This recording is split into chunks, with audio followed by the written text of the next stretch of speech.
ये तो गोरख धंधा, ये तो फ्रॉड है सारा। इन सर्कमस्टांसेस में आपसे डील कौन करेगा, करेगी? अगर ये इस तरह की जमहूरियत हो, इस तरह के सारे कुछ कर रहे हो वहां पाकिस्तान के अंदर, तो आपके ख्याल लोग आपसे डील करना पसंद करेंगे? रशिया पाकिस्तान की ऑयल डील हुई जिसे बहुत ज्यादा मीडिया में हाईलाइट किया गया, लेकिन खबर के मुताबिक जो रशिया से ऑयल आया है वो पहले इंडिया गया, गुजरात में, वहां पर वो रिफाइन हुआ और वहां से रिफाइन होने के बाद यूएई और यूएई से वो पाकिस्तान आया। अब ये जो तेल इंडिया आया, जब ये इंडिया आया इसकी कॉस्ट थी $52 पर बैरल। इंडिया ने रिफाइन किया इसको और फिर वहां से वो पहुंचा है कराची। इंडिया से जब ये तेल निकला है तो इसकी कीमत थी $69 पर बैरल। तो मतलब इंडिया ने इसमें $17 कमाए हैं। तो इसे तो बोलते हैं मोदी जी का चमत्कार। गुजराती यहाँ पे भी कमा गया। एक्सपोर्ट होकर रशिया से इंडिया आ गया, रिफाइन किया, उसके बाद उन्होंने इसको री एक्सपोर्ट कर दिया and they make money. Propaganda इस्तेमाल कर रहे हैं जबकि ये पाकिस्तान के लिए बेहतर है। चलो सस्ता। अच्छा, मैंने ये कब बोला है कि ये नहीं अच्छा? मैं तो कहता हूं घुमा फिरा के फिर वही बात कर रहे हैं कि इंडिया से आया। भाई इंडिया से आया, इंडिया में कुछ चीजों उसने नापाक हो गया पेट्रोल। मैं खुद ये कहता हूँ बेहतर है, लेकिन बाकी चीजें क्यों नहीं हम मंगवा। जय हिंद दोस्तों, खबर के मुताबिक पाकिस्तान ने जो क्रूड ऑयल रशिया से इंपोर्ट किया है वो भारत में रिफाइन होकर गया है। ये खबर सुनकर पाकिस्तानी मीडिया बौखला उठा है। भारत को इस डील से करोड़ों का फायदा हुआ है। चलिए देखते हैं पाकिस्तान मीडिया ने क्या कहा। आगे बढ़ने से पहले इस चैनल को सब्सक्राइब करें और इस वीडियो को लाइक करें और कमेंट में जय हिंद लिखना ना भूलें। रूस का तेल और मोदी का खेल, ये कहानी है पाकिस्तान के तेल की। रशियन ऑयल जो कि सस्ता था वो पहुंचा है पाकिस्तान के कराची बंदरगाह पे। ये पूरा का पूरा तेल पाकिस्तान की महीने की 2% रिक्वायरमेंट के आसपास, मींस आधे दिन का तेल बोल सकते हैं। लेकिन फिर भी चलिए, जो भी सस्ता तेल तो पहुंचा। लेकिन हाँ, इस तेल में खेल मोदी कर गए। ये तेल आया कैसे? ये आया वहां रशिया से, पहले इंडिया आया ये तेल। और इंडिया आ करके न्यारा एक कंपनी है जिसकी रिफाइनरी है यहाँ पर इंडिया में, गुजरात में। और इस रिफाइनरी में ये रिफाइन हुआ। रिफाइन होकर के ये वापस गया गल्फ यानी कि यूएई, और यूएई से फिर ये गया है कराची। ये नायरा रिफाइनरी जो है इसमें 51% शेयर जो है ये इंडिया का है और 49% रशिया की कंपनी है जिसे बोलते हैं रोसनेफ्ट। अब ये जो तेल इंडिया आया, जब ये इंडिया आया इसकी कॉस्ट थी $52 पर बैरल। इंडिया ने रिफाइन किया इसको, इसमें से पेट्रोल अलग किया, डीजल अलग किया, अलग चीज अलग की, और फिर उसके बाद इसे गल्फ भेजा और फिर वहां से वो पहुंचा है कराची। इंडिया से जब ये तेल निकला है तो इसकी कीमत थी $69 पर बैरल। तो मतलब इंडिया ने इसमें $17 कमाए हैं। तो इसे तो बोलते हैं मोदी जी का चमत्कार। गुजराती यहाँ पे भी कमा गया। और यही तो रीजन है कि इंडिया तेल खरीदता है और तेल खरीद के उसकी रिफाइनिंग करता है, रिफाइनिंग करके यूरोप भेजता है। जो यूरोप हमसे बोल रहा था कि रशिया का तेल मत खरीदो, वो अब हमसे खरीद रहा है वही रशियन ऑयल। अच्छा, यूरोप इसको बोलता है कि ये रशियन ऑयल नहीं है, ये इंडियन ऑयल है, क्योंकि इंडिया ने इसको वैल्यू ऐड किया है।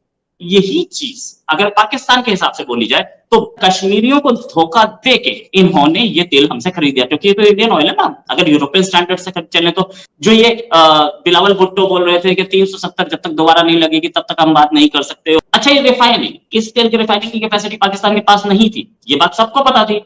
इन्हें सब पता था, पहले दिन से पता था। शहबाज शरीफ को भी पता था और सारे मिनिस्टर्स को पता था कि ये तेल की रिफाइनिंग कैपेसिटी हमारे हाथ में नहीं है और इस तेल को हमें इंडिया में ही रिफाइन कराना पड़ेगा। एक महीने से खबर चल रही है, 1.5-2 महीने से, कि रशियन तेल इंडिया आता और रिफाइन होकर के यूरोप जाता है। कहीं आपको उसी से आइडिया तो नहीं है कि इंडिया से ही रिफाइन करा के ले लेंगे? अब ये ट्रांजिट रूट भी है। जितनी भी इंडिया से वैक्सीन जाती है सारी वाया यूएई जा रहे हैं। महंगा पड़ता है, ठीक है, डायरेक्ट आप नहीं लोगे ना, क्योंकि आप कमिटेड हो कश्मीर कॉज के लिए, और हनूद और यहूद से आप क्यों तेल लेंगे?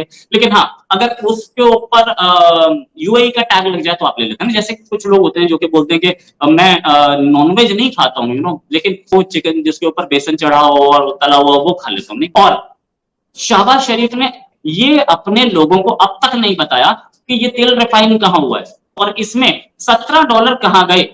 $17 इंडिया को क्यों मिले पर बैरल?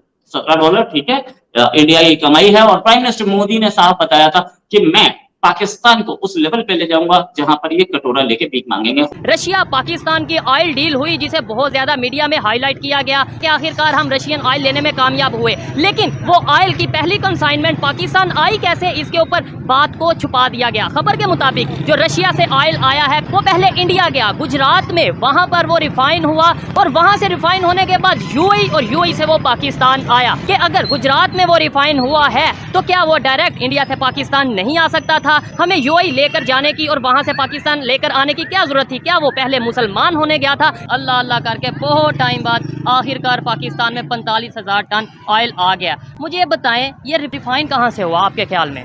हमने तो सुना है कि क्रूड ऑयल है, यहाँ की रिफाइनरी में रिफाइन होगा पाकिस्तान में। अगर मैं आपको बोलूं कि वो जो ऑयल आया रशिया से वो पहले इंडिया गया, इंडिया गुजरात में, खबर के मुताबिक यह है कि वहाँ से वो रिफाइनरीज में रिफाइन हुआ और फिर यूएई से वो पाकिस्तान आया। अब बेहतर तो यही था कि डायरेक्टली पाकिस्तान में आता, ना कि इंडिया में जाके वहाँ से रिफाइन होकर दोबारा पाकिस्तान में आता है। इससे पाकिस्तान की खारजा पॉलिसी का जो है वो आपको इम्पैक्ट नज़र आ रहा है। नो डाउट अगर रिफाइनरीज यहाँ पे उस लेवल की हो तो यहाँ पे ही होना चाहिए था, लेकिन सवाल ये बनता है कि लेट्स सपोज अगर वहाँ पे हुआ भी तो पब्लिक तक ये बात क्यों नहीं आई, और दूसरे नंबर पे रशिया ने इंडिया में ही क्यों भेजा ऑयल?